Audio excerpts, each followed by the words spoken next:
and thank you for joining us for today's NAC Home program. We are American Soldiers. My name is Laura Daly, and I, along with Charles Snyder, am co-chair of the Roundtable Committee. For those of you who are not familiar with the National Arts Club, we are a 501c3 nonprofit. We are based in New York City, and our mission is to stimulate, foster, and promote public interest in the arts. Annually, the club offers more than 150 free programs to the public, including exhibitions, theatrical and musical performances, lectures, and readings.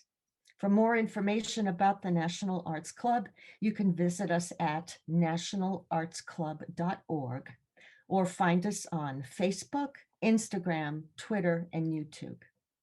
The event tonight will be recorded and posted within 24 hours on NAC's YouTube channel for you to watch it again or to share it with friends. The film that we are showing tonight, We Are American Soldiers, illuminates stories of Chinese Americans who served during World War II and their experiences in war and returning home. The filmmakers will be on hand to discuss key takeaways from the film and to address your questions. Please use the question function for anything you would like to ask the filmmakers. And now, please welcome Rhoda Ellison Hirsch, who is a member of the NAC's Board of Governors and Roundtable Committee member, who will give you more background on this presentation and the filmmakers. Welcome, Rhoda. Thank you, Laura, and welcome everyone. I'm delighted to introduce the filmmakers, Katie May Porter and Greg Porter. Since the birth of the United States of America and to this very day, immigrants have shown their gratitude to our country through honorable and brave military service. As we will clearly see, this is a film which reflects upon a variety of subjects: immigration, World War II, Chinese culture, and the human spirit. Welcome, Katie and Greg. Thank you. We're so glad to be here. First, why don't you please share with us a bit of your fascinating backgrounds and tell us also what motivated you to make the film. Sure. Well, I am a second generation to be born in the U.S. Both my grandparents immigrated from China, and you'll learn a lot more about one of those grandparents throughout the film. But I grew up raised very American, but with a little bit of these Chinese culture bits sprinkled in my life that made me very curious about more heritage and where all these traditions came from. And so the genesis of the film, it was to some of these stories and my family history. My personal background, I am a chemical engineer with a bachelor's from MIT and Plus University, but I'm also an actress as my secondary career. So I really like bringing stories to life. Yeah, and I am not a Chinese American, obviously, but I am a filmmaker. I spent many years producing films for the United States government, primarily with DoD and the Department of the Army. And most recently, I started my own company about 5 years ago, or 6 years ago now, just as we started putting this film together. And my love and my passion is really history and family and tying the two together, which is sort of what this film is all about.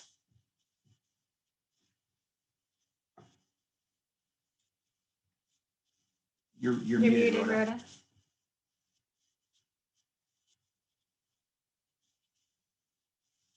You're muted, Rhoda. Okay, here we go. Start again. Thank you. Okay. A work of art takes on a life of its own.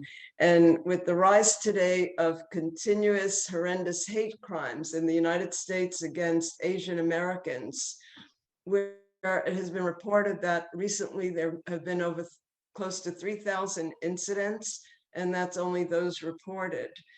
Some Asian Americans are afraid to walk on the streets, and this includes New York City, San Francisco, just all over the country. I wonder about how you feel about the full impact of your documentary. I imagine it's much more than you ever anticipated. As a work of art does take a life of its own. I was wondering if you can comment upon that. Yeah, I really appreciate you acknowledging what's happening right now, and it does have quite an impact. It's very disheartening to know that those behaviors are still prevalent today. Back when my grandfather first came to America, we had the Chinese Exclusion Act of 1880, Yes. and that wasn't repealed until 1943. So it was very much a part of his life when he was a soldier and growing up. It's like you said, there's probably a lot of underreporting, and especially with the older generation, they didn't like to talk about the difficult experiences that they had, and we found that a lot with my grandfather as well. So when he did speak about discrimination, it was really powerful to hear him talk about feeling that way and how it impacted his life and what he was and wasn't able to do because of discrimination. I think in terms of today's incidents, it's fortunate that this generation is more willing to speak up about what's happening and try to raise voices, and we have allies who are willing to shed light on some of these. So we're much more fortunate than I think my grandfather's generation was, but I can only imagine how difficult it must have been to have that mentality where you're sort of taught to keep quiet and just blend in as much as you can. So yeah, but I think through it all, our film also highlights is that even though they faced all of these challenges, they were really proud to be American and serve their country, and that's really the focus of our film. Greg, do you want to add anything? You're a cameraman, a filmmaker, in terms of a work taking a life of its own in your own experience? Only in a sense that, again, I go back to creating historical documentaries. That's sort of my passion and my love. And just for me, being able to, for instance, I covered the 50th anniversary of the invasion of Normandy. And I spent months in France working, interviewing some of the veterans, and hearing stories that family members of the veterans had never heard in 50 years. And it's things like that keep me coming back and make me want to continue producing these stories. And again, you'll see in this film as well that there were a lot of stories that were told and shared by some of the veterans that we interviewed that the families had never heard before. And that's really a powerful thing. And it's a wonderful thing to create that documentation. Thank you so much. Well, why don't we see the film? It's a 36-minute documentary, and then we'll resume with more questions and answers. Hopefully the audience, please contribute and take it over, Katie. Great, thank you.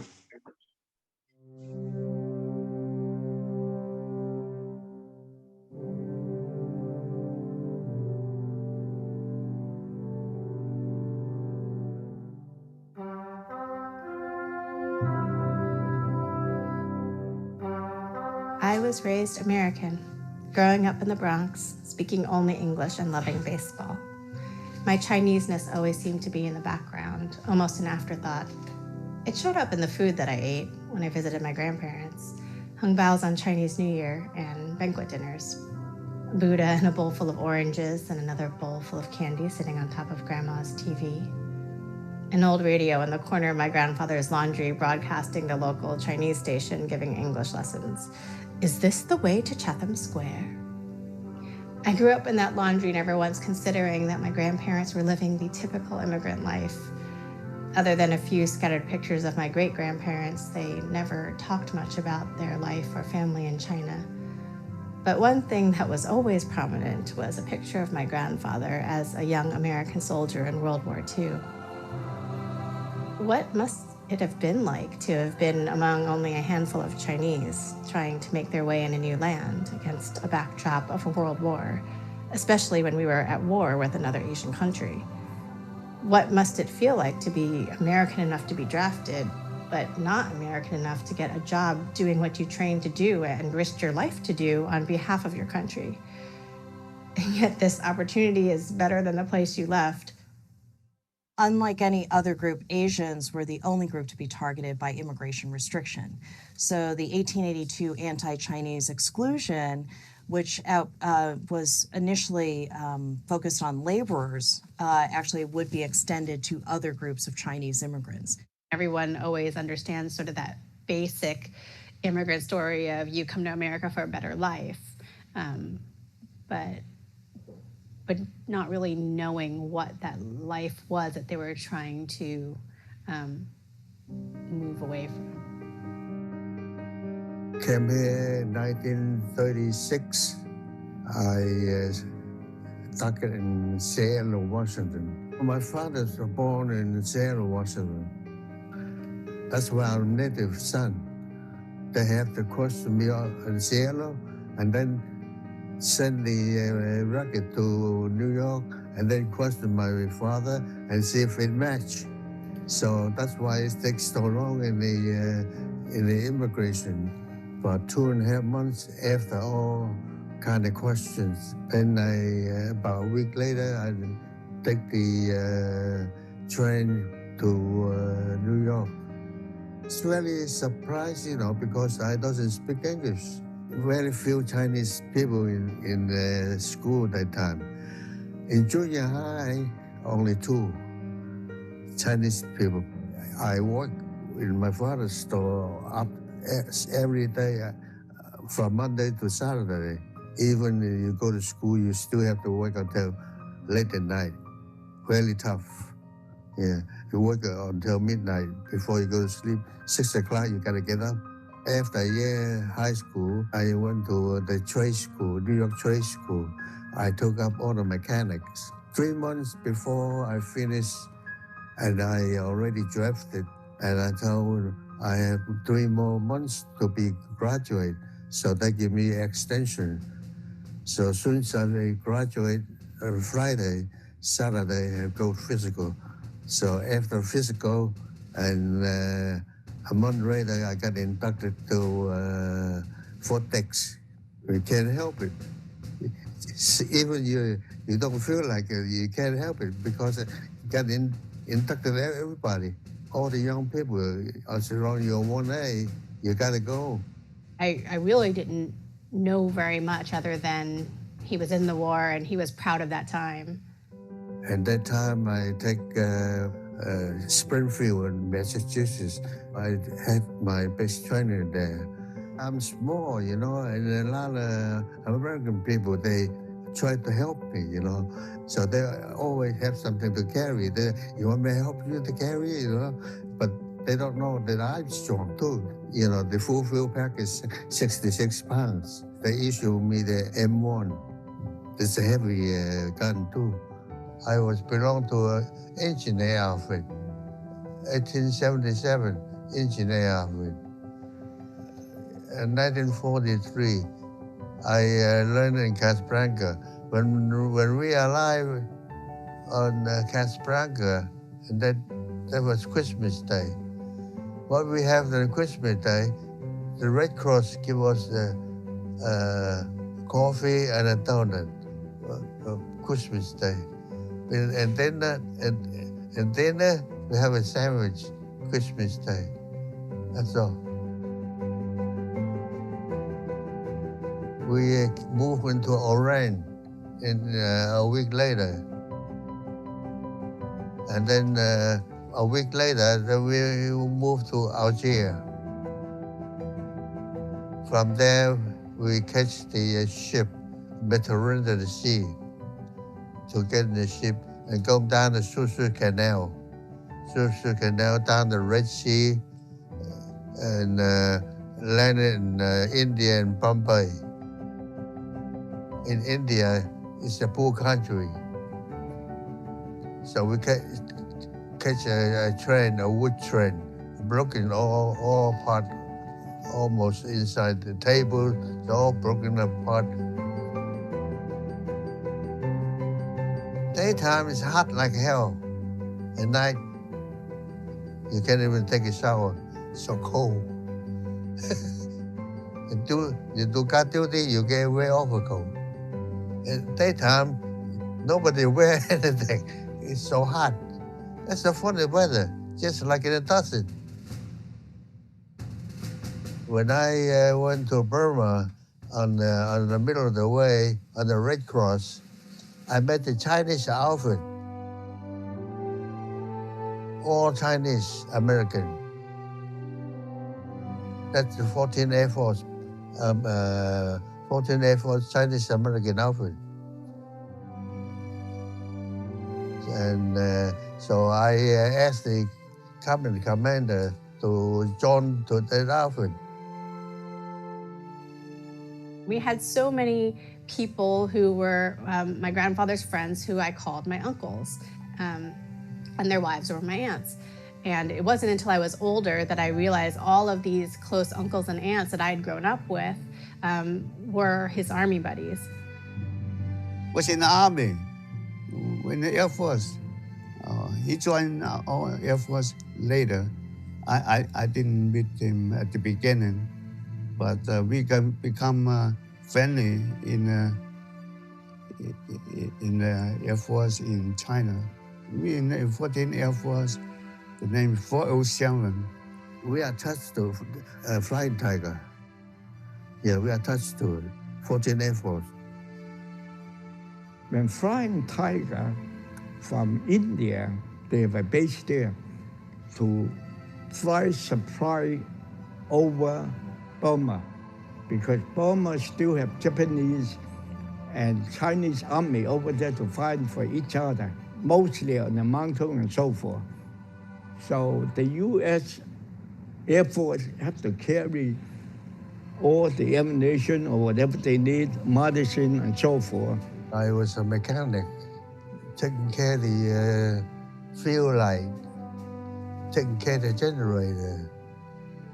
And the fuel line is operated by an engine.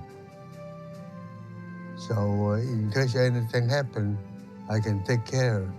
We have 407. It's a special group, and we fixed the plane and went out to salvage the plane and bring the parts back and put it all together and be able to make it fly again. Sometimes we have to go out to salvage a plane, and we have to go to behind the enemy line to get the spare parts back to fix the plane. It was an accident. I remember one time we fixed the plane, and the pilot tried to fight it again, and he finally get off the ground and get up to the air, but the engine was backfire. We got worried. I saw in my own eye when he flew up, and the engine was backfire. That was an exciting moment. We didn't know what happened. Almost accident too.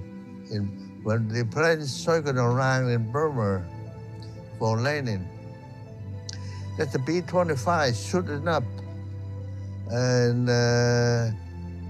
good thing is our pilot is so alert. Soon as the B-25 shooting up, and he turned the plane sideways, and it just blowed off the wing tip. And we are lucky. Everybody fell down. We all hurt a little bit, but we are just lucky we didn't die. Otherwise, once hit the wing, you finish. Every morning, like we in Burma, most of the time we're only 25 miles away from from Japanese line.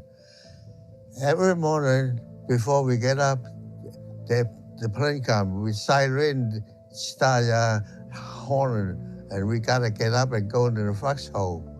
And when the Japanese plane come around, strip the area, and they put the bomb in the airfield and strip the whole area. And they did that every morning. everybody have to take their own foxhole, about 2 feet wide and 6 feet down. So some of the American born, they never seen a war before. When they hear the explosion in the other runway and so forth, some of them waited and they couldn't get up. In Burma, we built the bridges, and we cut 200 trees to build a bridge. In Burma, it's a lot of black ant. You gotta be careful with those ants. And the Japanese soldiers, they hide in the back those wood. At night time, they even have a tiger going around and so forth. So everybody have to sleep with the gun in the side. In Burma, they sent me back to India and then try to catch the plane to Kunming to catch up with the Chinese group. For India, you have to fly the home to Kunming. You have to. When you fly over the home, it's real high and so forth. A lot of Japanese around here, before you sit in, they already warn you. If the Japanese come in, shoot you down, that's it. Yeah. In the army, you fear nothing. Yeah, because you went through so many times in danger.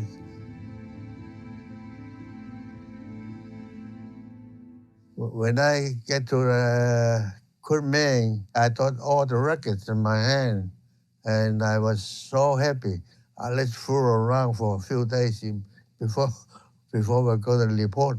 We live go to Kunming, and Kunming is just like a headquarters. From Kunming, we go to different places.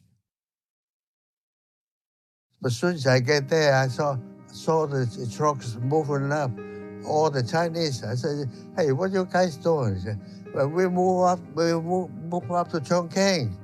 Then I have no choice to fool around. I have to follow. I have to follow their trip. I never drove a truck before.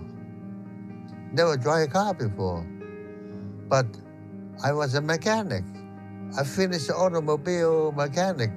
I know how to operate it, but I never drive one. The major called me, so you two take this car to the field and every day. So I told him, Major, I never drive a car before. Then he said, you go down there, if you have an accident, don't come back. So I told my friend, gee, now we have to go. So I know how to operate, but I have to guide the road. You put your hand on the brake. If anything happens, you just pull the brake. Then I try to teach my friend to drive. We were going back to the hill, so I let him cross the bridge. He got scared and hit the horse. And good thing the river has the water. If no water, then horses are gonna be killed, you know. This is the road that you drove down? On the way to Chongqing. On the way to Chongqing. Wet. Where is his ski? Yeah, skid. Did the truck skid off the road a lot? We skid twice. Oh no. One time we were very gentle skid, and the first skid, it hit the mountain, and it was lucky. And the other side is about 300-400 feet down. Driver, it's so funny. We went to a cove. What happened? He forgot to turn. When he forgot to turn, and the truck is jumped over. And the good thing is the ditches is so deep. Hold the back wheel. If the truck went over, you don't see me. These stories about coming near death and thinking that it's this funny joke, like, ha ha ha, we almost fell off the side of a mountain. it just gives you the respect, like, my gosh, he's been through so much. B-42, based on the Liu Liang there, is always sending to bomb Hong Kong, Canton. Well, everything is okay. They transfer me back to Qigong. In Qigong, this is working on B-29 airfield. So when we finish, we only one guy drive a roller to roll the whole thing. But in China, they don't have that kind of machine. They use people who pull the big roll, the manpower.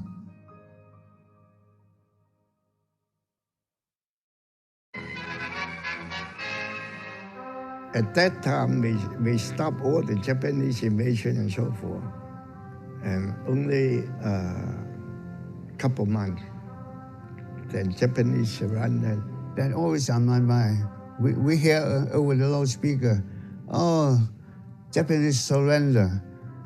We all were so excited. Since the war's over, they put me to an MP, sent me to Guiyang. I was big shot then. Give me a 45 to carry and give me a jeep. So we have a celebration on the VJ Day, and all the MP go into the hospital and pick up the noises, and the lady doctors, they come to the victory party. This lady is from the hospital. She's one of the doctors. So the MP have to go to the hospital, pick up the noise, and the doctor coming to celebrate the VJ party. Yeah, I was so proud.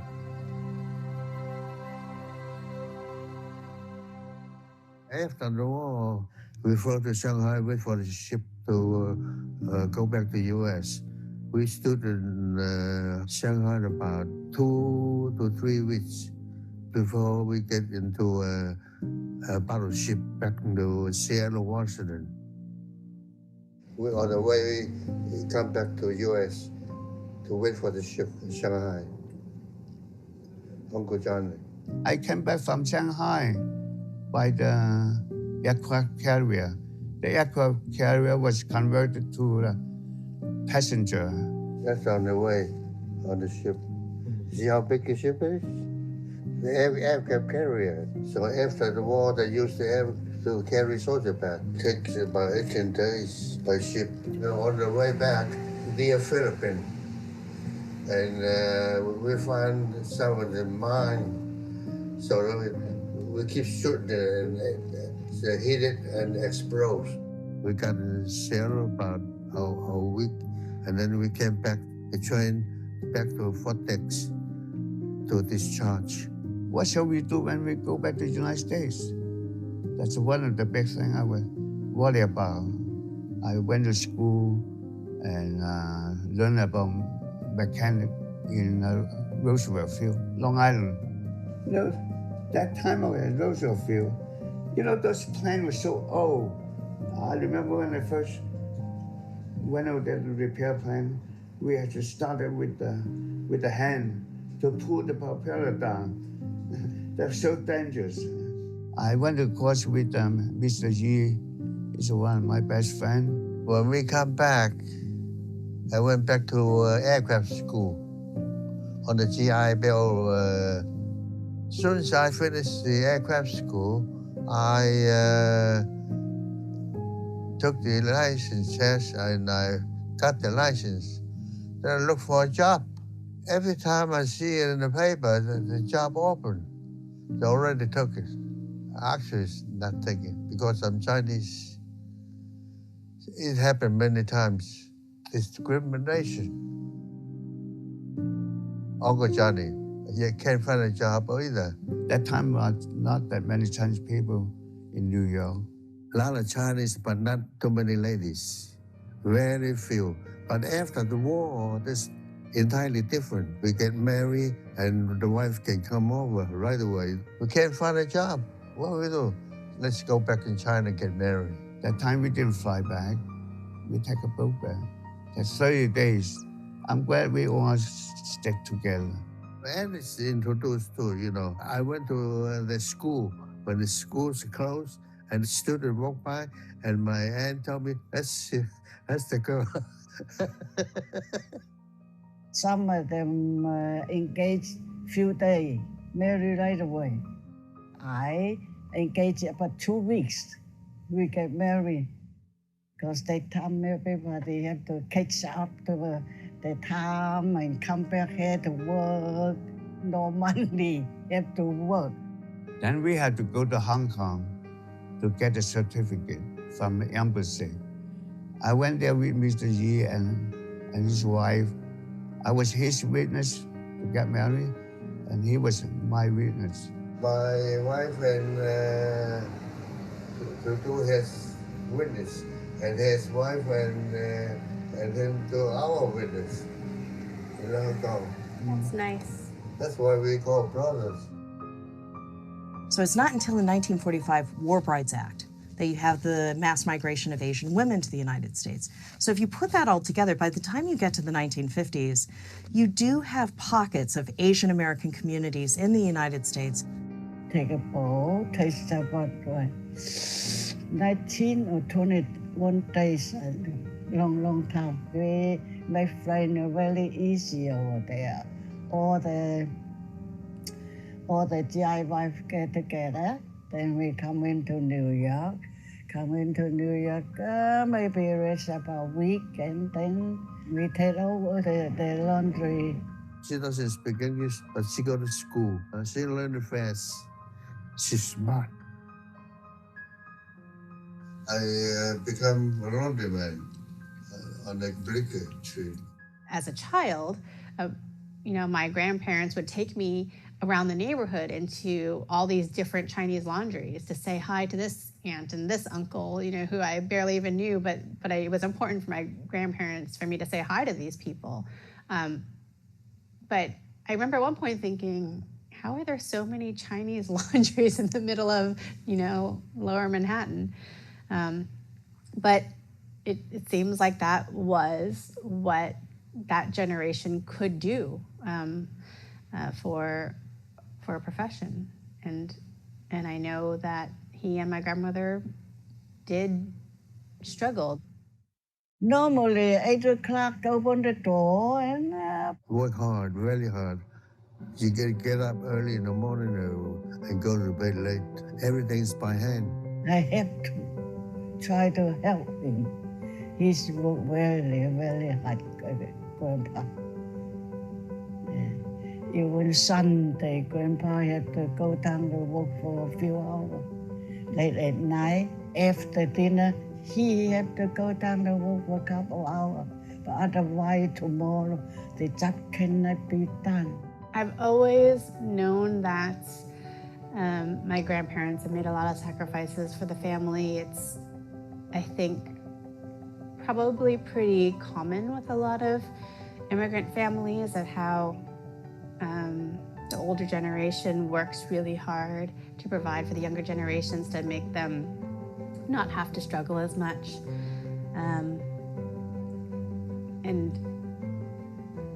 really thankful for all of that.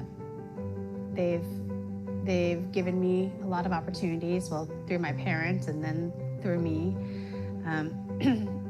And they've also taught me the value of working very hard. I started working as a waitress. I worked there for a year. I have no money. I borrowed some money from my uncle. Then I decided to open a restaurant because I always want to be a business. I don't want to work for somebody. We both struggled for over a year and a half. I told my wife, we're going to spend more money and fix the storefront. After we fix the storefront, the customer keep coming on. Our business growing every month. Mr. Yi gave me a lot of advice. We used to meet each other for dinner almost weekly, once a week. We have a dinner together. But we work hard. Mr. Yim, one of my best friends, also work hard in his business. So we're more like brothers. Went to school together, in the army together. We're still a good friend. We always close together like a brother. Good friend. So many good friends, close friends. We still have a group of 407 in American Legion in New York. They elect me as a commander of the American Legion. Nobody run it like business and so forth. Building relationship and taking care of some older veterans when or even younger veterans when there's a need. This is very unique for Chinatown Chinese Post, but bilingual as well. All the people are very similar background. We can have a lot of war story. We can share our experience with each other, and we can get advice from each other. A lot of people here, we see daily, we watch out for each other, and we are family. For most of the Legion, especially the World War II member, and they spend a lot of time here, and they really enjoy the camaraderie with all the veterans, and they kind of speak the same language, sort of, because they went through the same training, and most of them went to the war zone, so they have a lot in common to talk about. After I retired, then I go all the time.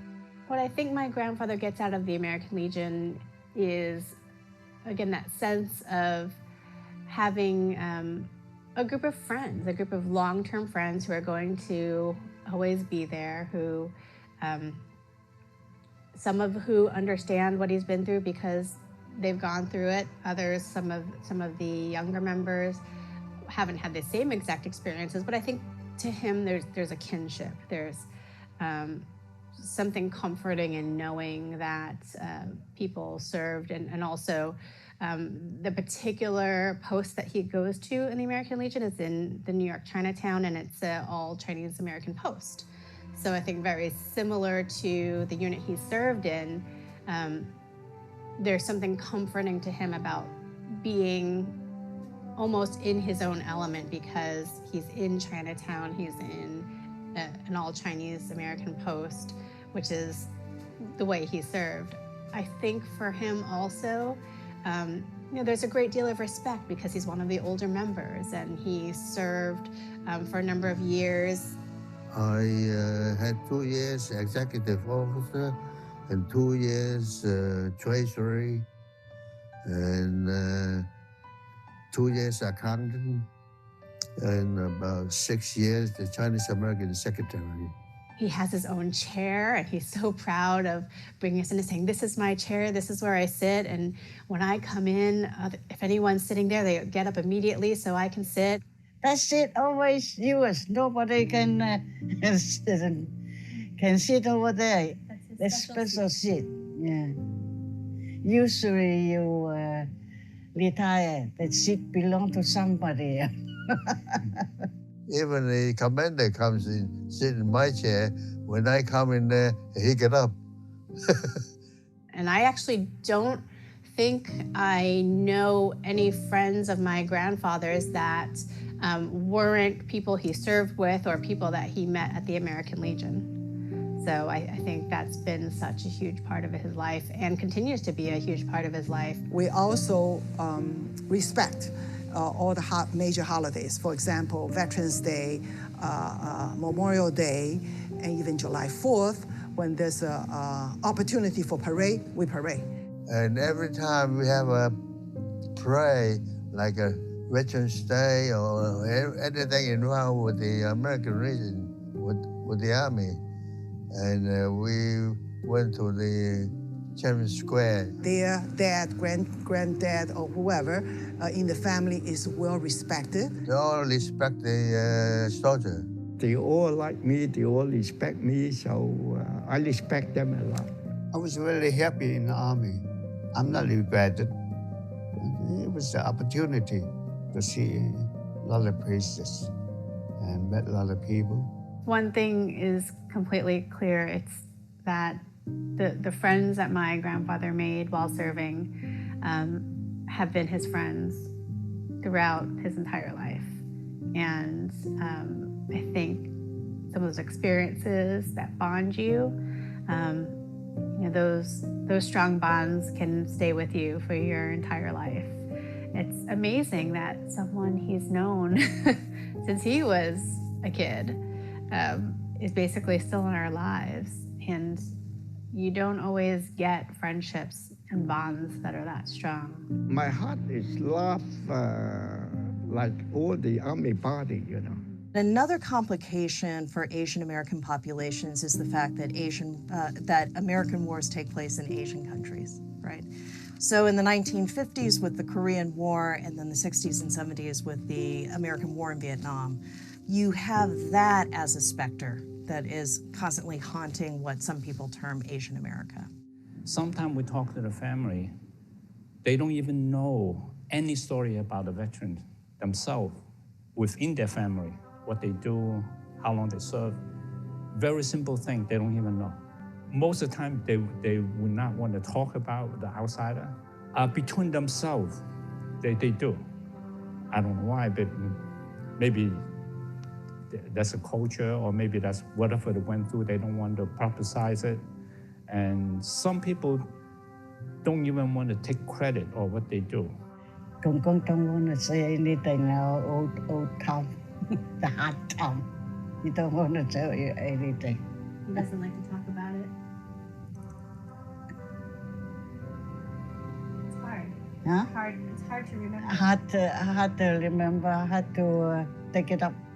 But I think secretly he really likes that people respect what he did. It's, I think, what he was looking for when he joined the army then.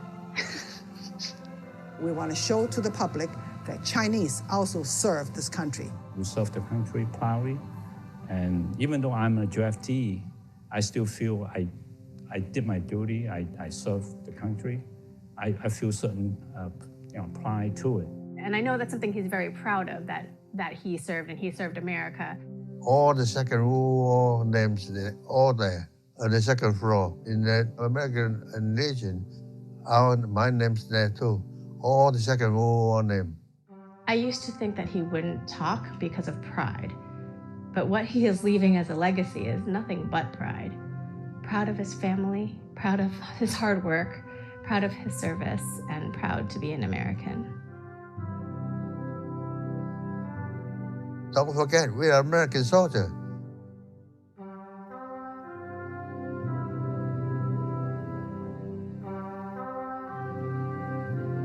Having these insights into what he did in the army was really enlightening to me. It really made me feel like, besides just being my grandpa, here is this man with a lot of world experiences and a lot of heartache under his belt.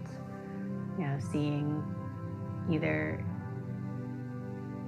his friends suffer or just being in difficult situations and having to figure his way through them, and how smart he was to just figure things out and teach others how to figure things out. And so when we were looking at these pictures, and he would just light up, and you could hear him going back about these memories, and hearing him just keep talking about these memories, it was this great side to my grandpa that I don't really get to see a lot.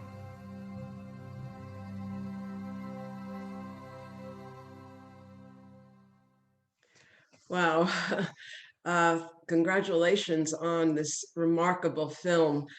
This is the second time I've seen it, and I still find it so moving, and I see even more in it. I wonder how you feel seeing it again, maybe for the nth time, and what did you personally take away from producing this film, each of you? It's really interesting because I have seen it so many times through when we were making it and doing the editing, and then through all the film festivals and presentations that we've done. And I've never once not teared up, even though exactly what's going to happen. And I experienced going through it. So I love that it has that kind of power for me, and our family stories. And I think even especially now, because sadly at the time that we made the film, we still had some of those veterans with us, and sadly now all three of the World War II veterans featured in our film have passed. And this year, or at the end of 2020, actually, a lot of Chinese American veterans were finally awarded the Congressional Gold Medal for their service in World War II. So it was nice to see some of that come full circle, but just a little sad that a lot of them couldn't receive it in person, just given the pandemic and the times that we're in and the age of the veterans. But some of them have been, for me, just taken away that appreciation of that hard work, those bonds of friendship, that how people care for each other, and just that pride. That pride carries through so strongly to me, and you know, I see it everywhere in my family history, and yeah. Yeah, I think what I've taken away from it is, you know, we made this really honestly for the family. We had no idea we were going to take it out on film festivals. We had no idea it was going to go anywhere beyond just the family history, basically. But as we were putting it together and conducting the interviews, I learned so much. I mean, I had no idea that we had Chinese American specific units in the military. And then to learn further that they weren't segregated, it was created that way for an operational purpose, unlike other units that were segregated units. So the Chinese Americans weren't necessarily segregated at that time, but they were able to bond and form their own units. And again, I had no idea of that. And so, you know, to be able to take that information and take it out into across the country, basically, and show people and explain to people and have them learn about these different things that a lot of us really had no clue about until being exposed to it. So to me, that's what I took away. Katie and Greg, I just want to say that was an amazing film, and I hope you get a chance to look at the chat box. There are so many people who have said as they were watching the film, this is what I'm sure my grandfather went through, but I never knew it and he never talked about it. And I will say that, you know, including my father, many World War II veterans were really not talkative about their personal experience. It just didn't happen. But while people like my father could do that and let Hollywood tell their story without them having to go into their personal details, there is no such record for the Chinese Americans. So this film is just opening up the floodgates on the part of so many attendees that were just watching this film to understand what their families never talked about. And it's just given them a new perspective on what life was like. I did have one particular question also, that they wanted to know where the photos were from. I know quickly, I think it was in the credits, but if you could just talk about that just a little bit. Sure. We were really fortunate because Katie's grandfather deployed with a camera, which is amazing for 1943. So a lot of those photographs from his personal collection. I also spent about a week at the National Archives in College Park, Maryland. And as you just alluded to, Laura, there's not a whole lot of information nor photographs or films of Chinese Americans during World War II. But there was one photographic unit, I forget what the signal company was that was formed, but it was a signal company of Chinese Americans whose job was to document. And so there are a handful of photographs that are available. And I think I got all of them to use in this film. That's great. That's great. Rhoda, do you have, I think you had a question. Unmute.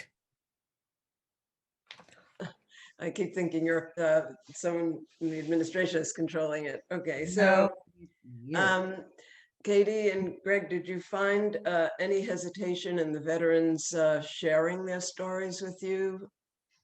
were they eager to speak about it? I know there was, it suddenly came out now, but Yeah, it was actually pretty difficult. What you see is the culmination of a lot of hours of just talking to them, and probably what we got on film of my grandfather was multiple iterations of trying to get him to speak because he wouldn't share very readily. And I think you heard one of the other veterans say that generation just doesn't like to talk. I mean, I think it's true of veterans in general, don't always like to talk about their experiences, but that generation particularly. What actually made a huge difference was bringing my husband into the room because he's also a veteran. And so we found that, well, two things. One is having my grandfather be able to speak to a non-direct family member. There's a very subtle thing you can see. If you've seen the film enough times, you can see my grandfather's eyes shift. Even though I'm the one asking the questions, he'll turn and actually answer Greg a lot because he's got the same lingo from being in the military and that shared experience. And I think it's just easier to talk to somebody outside your family. And I had other family members who told us after the film that they had never heard my grandfather talk about some of these stories while they were growing up. So we all learned a lot through this process. But yeah, I definitely recommend if you are interviewing a relative, sometimes it does help to have somebody who is adjacent and familiar, but not a relative themselves. We had another question that just came up from Jack. And he asks were most Chinese soldiers sent to India and the Far East, or were they also stationed in Europe? They were. So there were also Chinese Americans in integrated units. My other grandfather, so both my grandfathers served in World War II. My other grandfather was actually stationed in England, and he was one of a few Chinese in his unit and traveled all over Europe. There are veterans from all over, but the specific all Chinese American units were only serving in China, Burma, India. Did your parents hear these stories for the first time, or did they share it? Did your grandfather share it with your mother and your father at all before you did the film? From our understanding, they only heard maybe small bits, like that he was a soldier, and they heard maybe some of the countries that he traveled to. But I don't think they had heard some of the details of the stories that our film brought up. A lot of that was new information for them. So it's just digging deeper layer. Yeah, I recall I had an uncle who served in World War II, and he just mentioned something about being in the artillery, but never told us much about it. And our generation have friends who returned from Vietnam and would not talk about their experience. I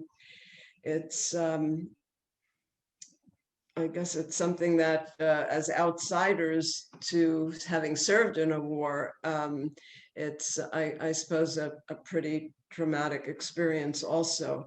But it's great that you brought it out of them. And did they talk to you? Were they pleased in the end? What were some of the comments they gave back to you? When my grandfather saw the final film, which was really my goal, was to get this done while I watch it. He was the most fun comment we got from him was like, "How did they get all my pictures?" I think he hadn't remembered that he gave us his photo album.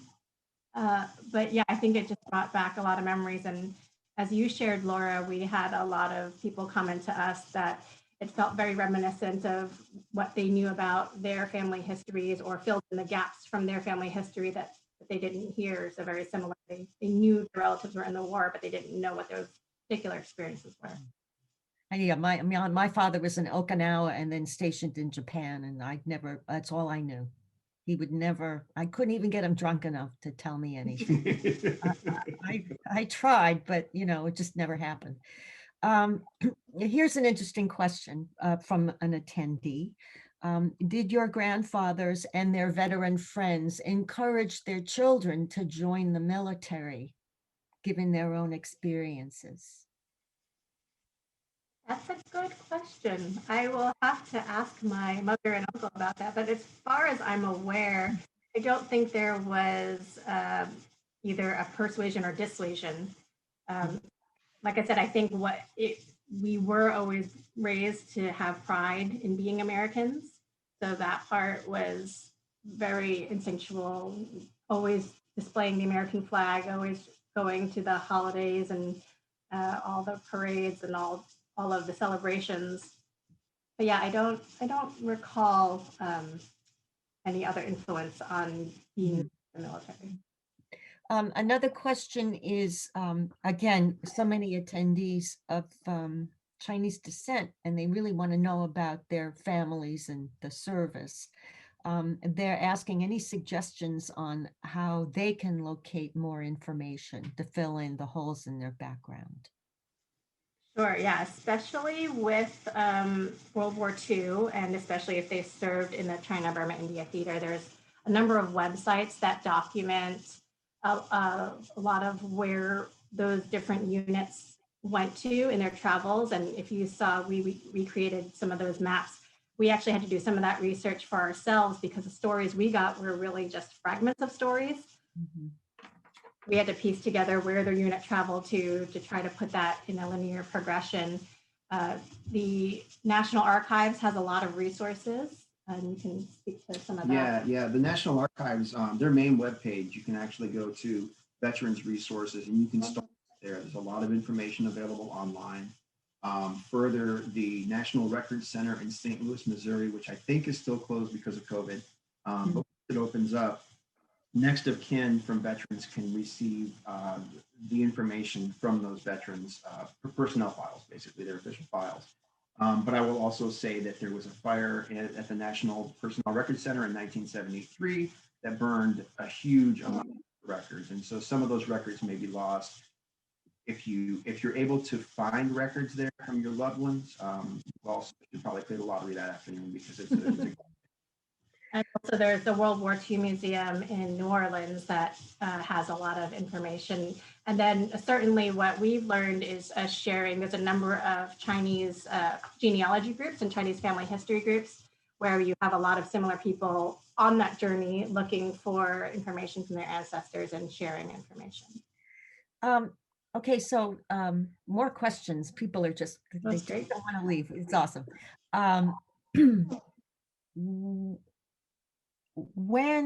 Before they were inducted into the Army, how long had they been residing in the United States? Is there a? So for my grandfather, I believe he was here probably 6 years or so before he was inducted. Mm-hmm. Yeah, he went straight from school right into the Army, so no other experience besides that until he graduated. And somebody wants to know where you grew up in the Bronx. Oh, where I grew up in the Bronx? They know you. Yeah, near the Van Cortlandt Park area, near Bronx Science, which is where I went to. Okay, so I'll see if they come back and say something about it, I'll let you know. Are you working on any other documentaries now, or what is next for both of you? Yeah, so the next project that we have together is we're working on a documentary about Asian American actresses. And we wanted to focus on not necessarily the big Hollywood names that everyone knows, but a lot of the women who started in maybe the 50s and 60s and have just been steadily working. So like these wonderful talents who are steadily in the background and supporting the stories and still working today and helping to pave the way for Asian American actresses of today who are beginning to get more opportunities. It's just amazing. How do you balance chemical engineering and filmmaking? It's a good exercise of both halves of my brain. So I actually love it. It's helpful because I have that research-oriented mind. So it helps me dive into any projects on the artistic side that have to deal with looking at characters, looking at history, looking at backgrounds, but it also helps my artist side, helps on the engineering side, surprisingly too, because it allows me to really listen to understand what the problems that we're trying to solve are, because you can't just bring a technical solution without really understanding what you're trying to solve.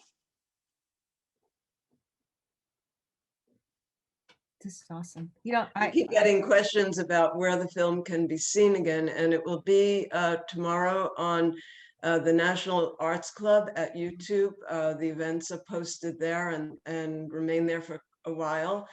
Do you have any other sites where people can search for the film? Yeah, it's available on YouTube as well, at the Developed Over Coffee website. And you can also just search "We Are American Soldiers" in the YouTube bar, and it should pop up there. you know, that whole era, World War II, I mean, outside of, you know, the GI Joe that Hollywood, you know, honors, there were the Black soldiers who had a similar problem coming back. They couldn't get work. They couldn't get work in the things the Army had trained them for. And at the same time, you have Japanese Americans fighting the Japanese, but yet they're all being interred here, you know, as prisoners. And I know every year I visit, there's this amazing Japanese garden, and it's on just the property that is left. There was a whole Japanese population there that grew pineapples in land that nobody else could make work. And they became very successful, and they just amazing. And a lot of streets are still named after many of them. But then the US government came in during World War II and took all of the land away from them. Yeah. Told them to leave. And so, and they have a little review also, a little museum where this garden is, to show who these people were on all there was an exhibit once of all of the suitcases piled up to the ceiling of, you know, all from the internment camps and everything. So you know, there was somebody in the chat box that we were talking back and forth, because she was